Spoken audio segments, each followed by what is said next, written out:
Hi friends, welcome back to our channel. ఈరోజు మనం chicken fry ఎలా చేసుకోవాలో చూద్దాం.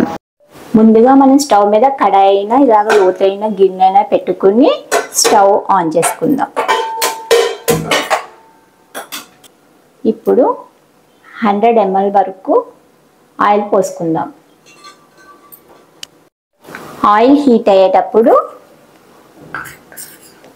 1/2 టీ స్పూన్ వరకు పసుపు,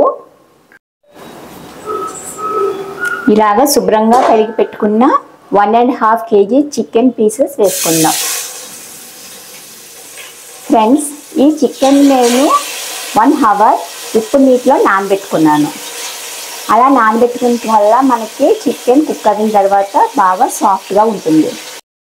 చికెన్ అంతా వేసుకున్న తర్వాత బాగా మిక్స్ చేసుకుని ఇలా బాగా మిక్స్ చేసుకున్న తర్వాత ఫ్లేమ్ హైలో పెట్టుకుని లిడ్ పెట్టుకుని కనీసం 5 minutes వరకు కుక్ చేసుకోండి. తర్వాత మీడియం ఫ్లేమ్లో పెట్టుకోండి.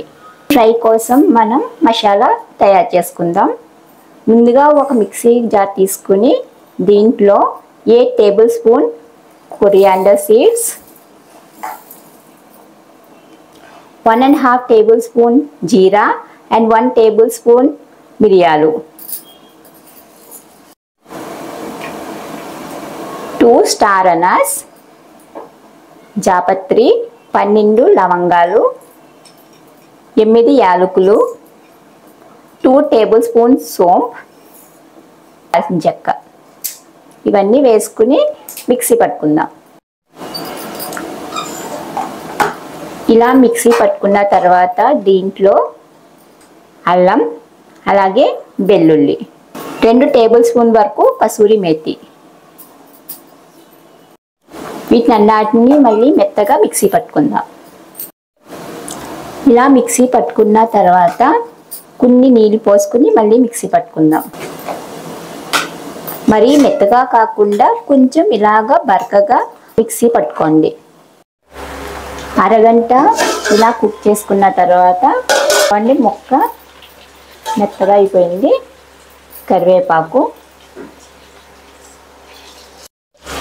వేసుకున్న తర్వాత బాగా మిక్స్ చేసుకుని ఇంకా గోల్డెన్ బ్రౌన్ అయ్యేంత వరకు కుక్ చేసుకుందాం. లిడ్ పెట్టుకోకండి, ఇలాగ ఓపెన్గానే ఫ్రై చేసుకోండి. చూడండి, ఇలా బాగా గోల్డెన్ బ్రౌన్ వచ్చిన తర్వాత మనం చేసి పెట్టుకున్న ఈ మసాలాని వేసేసుకుందాం. మీరు అనుకోవచ్చు ఫ్రెండ్స్, మసాలా ఎక్కువ అవుతుందని. అస్సలే అవ్వదు. ఇది చపాతీలో కానీ రైస్లో కానీ దేంట్లోకైనా సూపర్గా ఉంటుంది. కంపల్సరీ ట్రై చేయండి.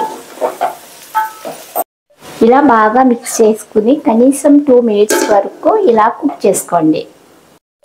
2-3 minutes తర్వాత చూడండి, మన మసాలా కూడా కుక్ అయింది.